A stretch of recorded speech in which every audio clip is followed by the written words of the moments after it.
Are you looking to automate getting properties within your target market into a list? I'm going to show you how to do that and why it's so important within a 2-part video, and this is the first one. We're going to set up our search on Realtor so that we can get these automatic emails and then be able to bring them into an Excel spreadsheet. My name is Ariel Herrera with the AnalyticsAriel channel, where we bridge the gap between real estate and technology. Now, this is very similar to the beginning of one of my courses called Real Estate List Building Automation.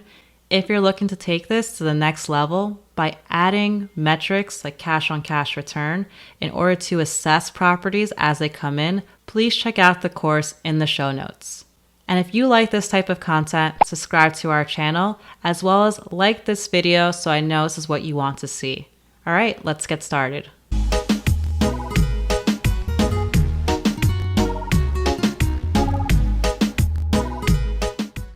In one of our prior videos, we discussed how to set up your market criteria for the area that you're looking to invest in.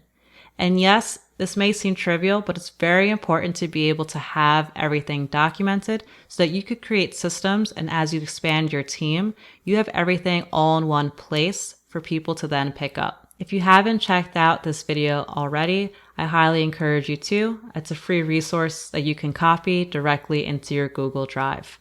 Within this exercise, we looked at Brandon, which is in the Tampa area. And Brandon is a great market because it has good proximity into Tampa, the city, as well as major highways that bring you to other cities like Jacksonville, as well as Orlando. Now, what we want to do is set up our automatic search so that we're not manually going into these sites to see properties that come on the MLS. We want to get these automatically and then be able to put them into Google Sheets. So for our first step, we're going to do is bring in this information into Realtor.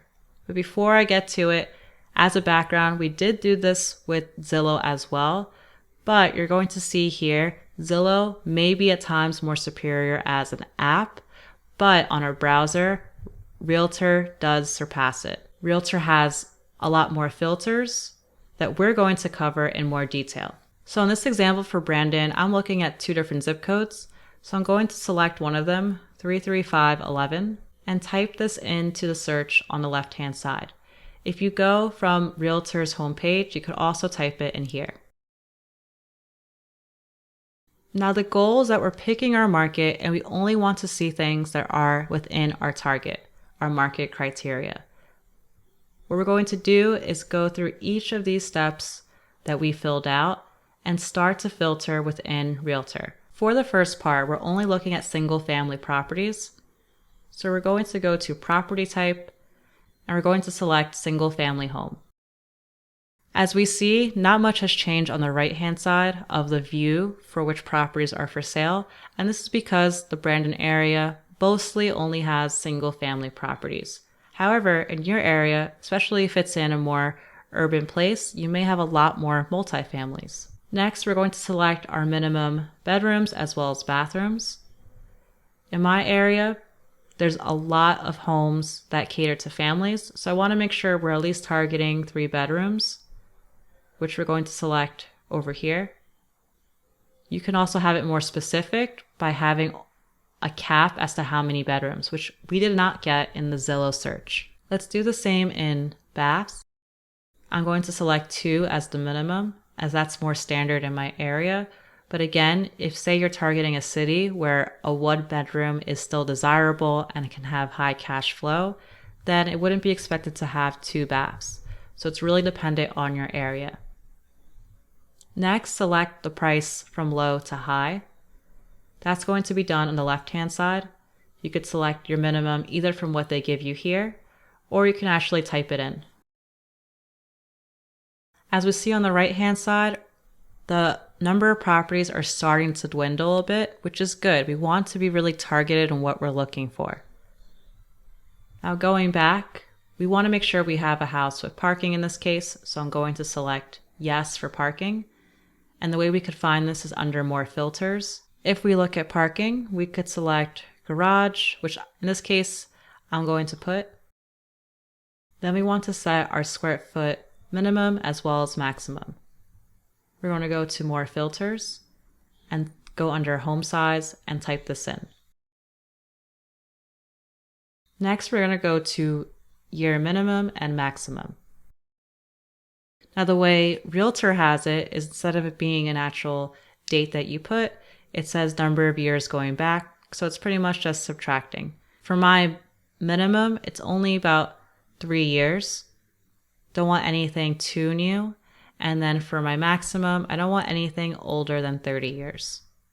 And that's all dependent on your market, as some markets, 30 years may not have that many properties, whereas in mine, there's still a lot to work with. The next step is adding tags, which if we go to Realtor, what's really, really cool is that you can add some tags right here as well as type it in. And then something that we didn't get to even look at before was commute. So if you're looking to target renters that are commuting in and out of a city or a certain area that has a lot of offices, you may want to enter the central area and make sure that you're within a certain amount of time so that you can market that when you're looking for tenants. As well, what's really cool here, if we go to listing status, we could remove homes that are contingent or pending. We can hide foreclosures as well if that's not our strategy. And one of my favorites is actually hiding 55 and over communities. In Florida, you get a lot of these, so you see, oh, it's a terrific deal. However, it's only for 55 and over. Additionally, if you're focusing only on price reduced properties, maybe you think you get a bigger discount off of those, you can select that here. Now, what's really critical is not only relying on the zip code itself, but maybe we have more awareness of where in the zip code is it good to invest in. So we can actually select crime on the right-hand side and quickly get a gauge of what the crime looks like. The darker shade of orange is the higher crime, and then the lighter is in almost a white color.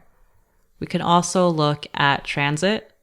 So say if we only want to be in areas with good transit, we could see that as well. And we could look at flood zones. That's important, especially in the Florida area, because you can end up with higher insurance if you're in a flood zone. In this case, what I care about is crime. So what I'm going to do now is highlight crime, and I'm going to draw to look at areas that aren't too shaded, but I still want to make sure they're as close to I-75 as possible, as I can market that as being very close to the city. So I'm going to start my drawing. And now I have a focused area where it's only about 10 homes or so that come through. And this is exactly what we want. We want to see it focused in. So for our last step, we're going to save the search. Now that it's saved, we can go to the heart button and we could see what we just saved homes for. We can manage our searches as well if we want to change how we're getting alerts. Make sure alerts are on so that in the next video, we can actually automatically send these into Google Sheets using Zapier. Thanks for watching, and please subscribe to get more content just like this.